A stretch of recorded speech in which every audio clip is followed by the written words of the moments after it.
Muito bem, tá começando o Refil Extra por aqui. Momento que a gente para um pouco para conversar com um especialista, para aprofundar um pouco mais nos assuntos que a gente trata todos os dias no Refil. E hoje eu tô recebendo o Inácio Recena, que é CEO da Caps Investimentos, pra gente conversar um pouco sobre o que tá acontecendo com o mercado brasileiro, com a Bolsa Brasileira. Tem muita coisa interessante rolando. Inácio, muito bom dia, muito obrigado por estar aqui com a gente hoje. Eu já vou te atirar nos peitos, direto a primeira pergunta. Por que é que o dinheiro de fora tá voltando pro Brasil? Fala, Arthur. Bom dia. Bom dia para todos aí que estão nos ouvindo. E direto no peito mesmo, né, Arthur? Vamos lá. O que é que está fazendo com que esse dinheiro retorne ao Brasil, né? Nossa, eu acho que a gente pode escorrer aí o dia inteiro, mas vamos lá. A gente tem uma dinâmica aqui que está acontecendo bastante interessante, que não é frequente. Então é legal a gente ligar os alertas de sinais aí, sinal amarelo, sinal vermelho, e entender o que está acontecendo. Né? Então, lá nos Estados Unidos, a gente está vendo uma dinâmica de redução de taxa de juros. Né? Então, a taxa de juros americana estava alta num patamar que não se via nos últimos 20 anos. E agora começaram os cortes, né, no meio desse ano, e estão continuando esses cortes e devem continuar por mais algum tempo. E aqui no Brasil aconteceu o contrário. Aqui no Brasil a gente está com a taxa de juros lá nas alturas, como nunca antes, nos últimos 20 anos. Então é uma diferença muito grande entre o que acontece de dinâmica nos Estados Unidos e o que acontece de dinâmica no Brasil.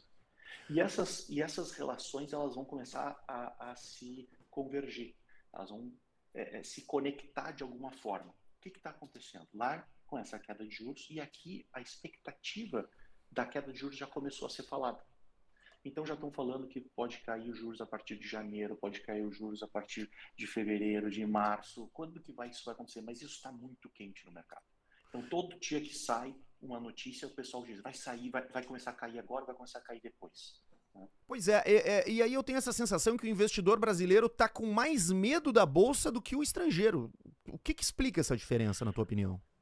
Esse medo ele se dá muito pelo nosso viés de disponibilidade, a nossa sensibilidade que a gente tem da situação atual não ser boa. Então a gente fica com medo de investir em empresas porque a gente vê notícias de todos os temas não muito positivas, né? O gasto fiscal aumentando, né? Tendo que se endividar mais o país, outras questões econômicas, a inflação ainda resistente, as empresas será que vão ir bem, vão dar lucro? Então esse viés de disponibilidade em segurança jurídica faz com que as pessoas ainda tenham um pouco de receio de entrar em bolsa. Paralelamente, a gente não pode esquecer que com uma taxa de juros de 15% ao ano numa renda fixa, tu está muito bem, obrigado. Né? Uhum. Então, o Pois que é. vai acontecer, né, Arthur? Com essa queda de juros que está contratada para o Brasil, independente do que for, de qualquer cenário aí, político, eleitoral, etc., isso deve acontecer. A gente, de fato, deve ver viver essa dinâmica de entrada de capitais dos Estados Unidos e do mundo inteiro para o Brasil. Né? Pois é, tu citou uma coisa interessante, que é um pouco dessa percepção do clima geral, né, do investidor, enfim, de quem aplica seu dinheiro ali. E a gente sempre pensa na volatilidade do mercado, especialmente em ano eleitoral. Vamos antecipar um pouco 2026 agora.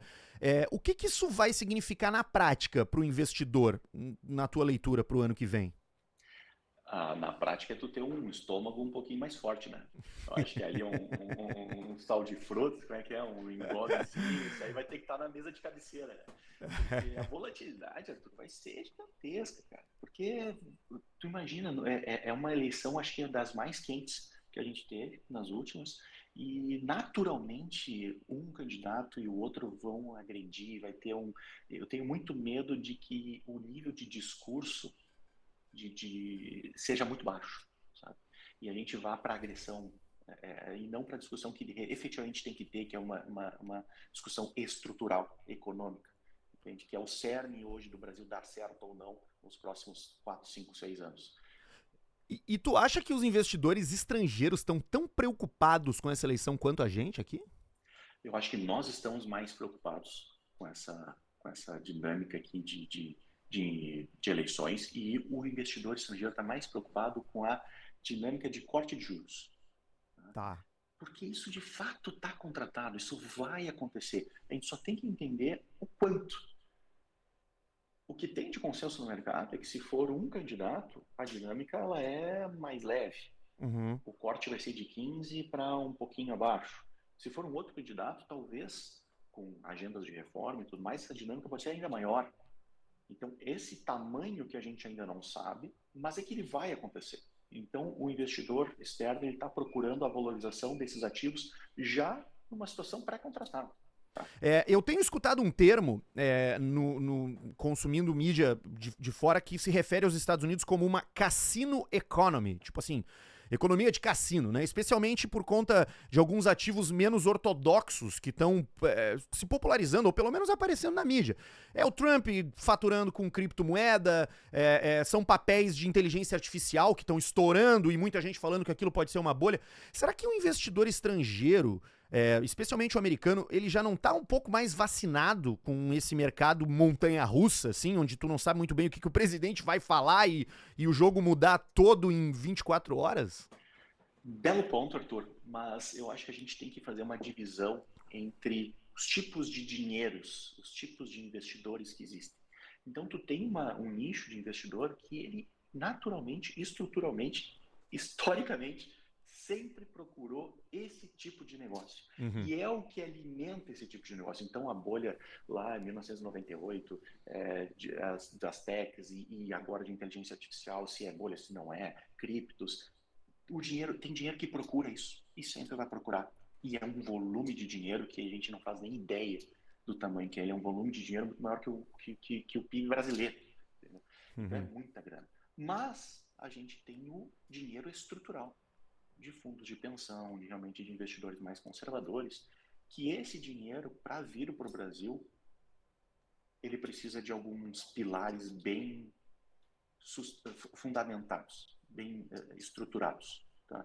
Senão ele não vem. Por exemplo, tem muito dinheiro que só vai vir no Brasil quando nós tivermos o grau de investimento internacional. E isso não está no horizonte de 2026. Então tem muita grana ainda para vir. Talvez essa grana que a gente está falando de 2026 para a bolsa subir, para os ativos se valorizarem um pouco, a gente está falando desse dinheiro que tu falou. Pois é, deixa eu te perguntar uma coisa, porque tu falou em ativos brasileiros, né? O que são esses ativos de alta qualidade que o mercado olha para o Brasil? O que exatamente quer dizer isso? De fato, a gente tem uma economia brasileira robusta, tá? Isso a gente não pode negar. De novo, tem aquele viés de disponibilidade da gente às vezes estar com aquela síndrome de achar que tudo é ruim, que o Brasil não anda. Não é bem assim. Então, se nós olharmos empresas de alguns setores mais resilientes, como de energia elétrica, algumas construtoras, shopping centers e alguns outros setores, de fato, a gente tem empresas muito boas, de qualidade internacional, que entregam retornos consistentes. Então, são ativos bastante atrativos para o investidor em geral, não só para o brasileiro. E esse dinheiro que vem de fora, apesar de ser um dinheiro talvez que busque a volatilidade, ele também busca esse tipo de ativo que, por estar no Brasil, ele já está nessa gama de volatilidade. Né? Uhum. E o que tu acha que pode atrapalhar esse otimismo todo com o nosso país, hein? Assim, falando agora de um cenário mais macro, assim, que tipo de movimento, que tipo de apontamento o Brasil pode dar para frustrar esses investidores estrangeiros? Esse ponto é bastante sensível, tá? Porque olhando o interno, aqui para nossa casinha, a gente precisa demonstrar internacionalmente que a gente tem uma certa estabilidade do que a gente quer fazer daqui para frente, do que a gente vem fazendo. E essa estabilidade tanto econômica quanto política.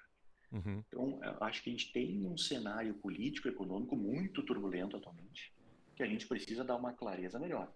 Porque se acontecer em 2026 algum ponto muito fora da curva, que tu tem uma dúvida internacional do que é de fato o Brasil, do que o Brasil vai daqui para frente, politicamente falando, principalmente, Uhum. talvez, talvez a gente tenha um, um, uma reviravolta muito grande nessa visão. Tá? E isso vai ser fundamentado, na prática, por aumento de gasto. Sim. Se a torneira abrir no talo, Arthur, cara, a gente vai ter uma mudança de cenário, assim, sendo bem leve nas palavras. Né? Então, o que um investidor comum, esse cara que não é um grande investidor, esse cara que ele é uma pessoa que movimenta, consegue ter um superávit mensal ali, está investindo no seu futuro no longo prazo, o que ele poderia observar nos próximos meses para entender um pouco melhor o rumo da economia? Para que tipo de informação ele pode olhar? Eu acho que a dinâmica de juros vai ser um termômetro legal. Boa. Porque se de fato está caindo juros, tem condições para isso acontecer. A gente tem um Banco Central independente e provou sua independência agora nos últimos 4 anos de maneira muito firme.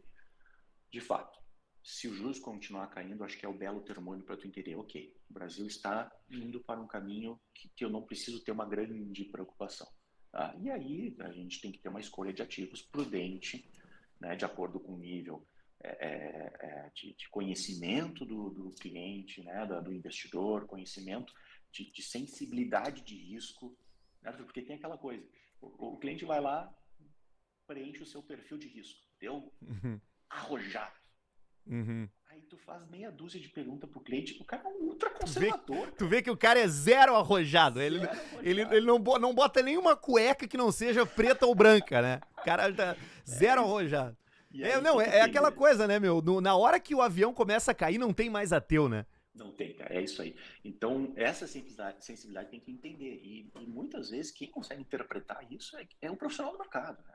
É quem já Sim, está há 15, 20 anos e sim, consegue fazer essa leitura e conversar com o cliente. Cara, olha só, se isso de fato acontecer, como é que tu vai reagir? Não vou sim. reagir bem. Então não vamos por aqui. E aí Vamos para entra outro lugar. a figura do assessor, né? Que, que é uma profissão que ela não é nova, mas que nos últimos 10, 15 anos se consolidou como aquela pessoa da corretora de investimento que vai auxiliar o cara. E justamente aproveitando esse gancho, deixa eu te perguntar, Inácio, quais são as tuas recomendações hoje para um cara que quer começar a investir assim? Como é que ele constrói essa carteira aí para ter uma segurança no longo prazo da vida? Boa pergunta.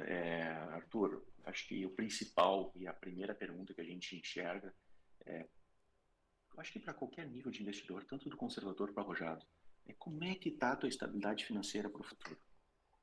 Tu vai, de fato, quando tiveres 60, 70, 80 anos, poder desacelerar e tu conseguir ter uma renda? Tu consegue não ser dependente do auxílio de um INSS, um auxílio governamental?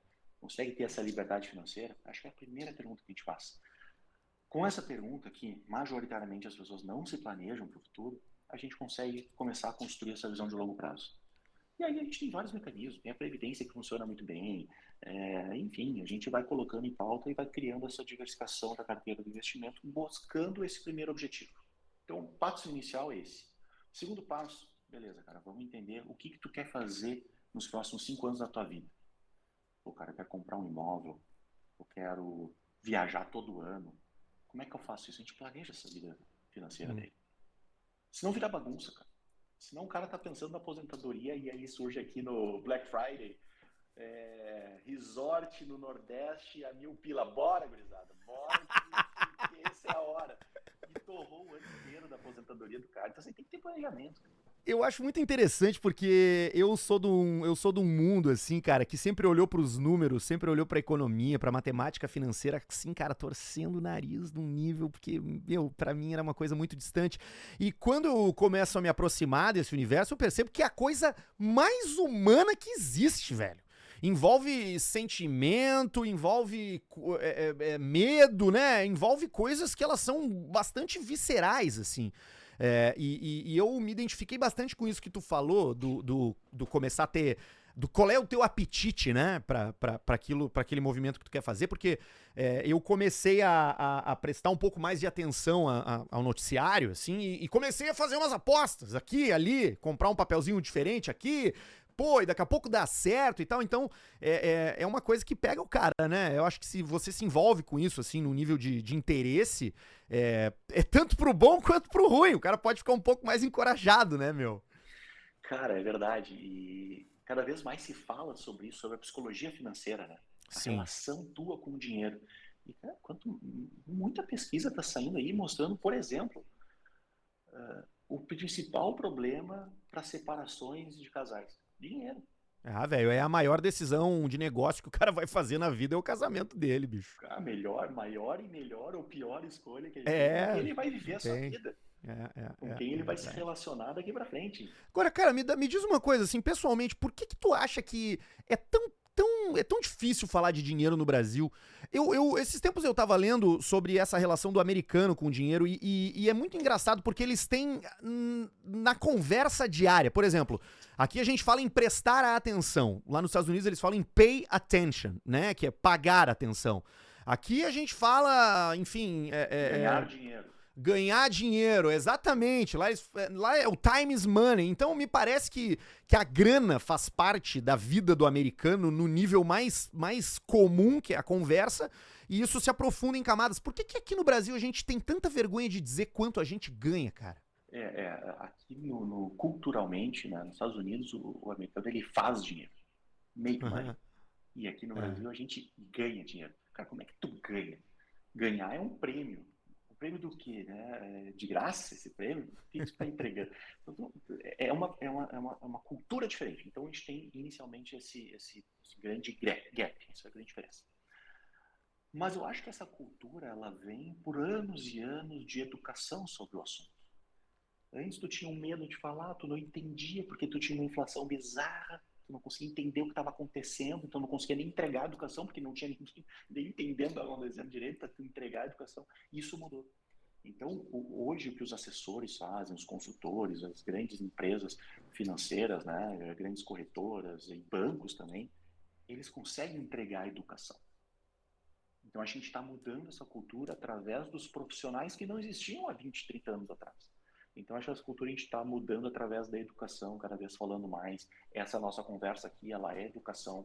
Sim. Então, em vários extremos, a gente está entregando isso para a população e essa geração que está vindo, ela está mais educada. Sim, Ela está com falando certeza. mais de dinheiro, ela está vendo que isso não é um tabu, que isso não é ruim de falar, que isso é importante de ser dito. Eu concordo contigo. Inácio, muito obrigado pelo teu tempo, cara. É sempre bom escutar alguém que entende muito de alguma coisa. E essa é a desculpa do Refil Extra aqui, escutar especialistas sobre momentos quentes do nosso cardápio de assuntos diário aqui. Então, muito obrigado por tu emprestar esse tempo pra gente. O Inácio é o CEO da Capsi, uma corretora de investimentos que faz um trabalho brilhante nessa assessoria. E dá pra encontrar nas redes sociais, né, Inácio? Não é nada difícil achar a Capsi, né? Maravilha, Arthur. Muito obrigado pelo tempo. Espero que tenham todos gostados e a gente está à disposição em todas as redes e só buscar o contato, estamos conversando. O Refil vai ao ar de segunda a sexta, às 6 da manhã, com esses spin-offs aqui. Espero que você tenha curtido. Até a próxima. Tchau, tchau.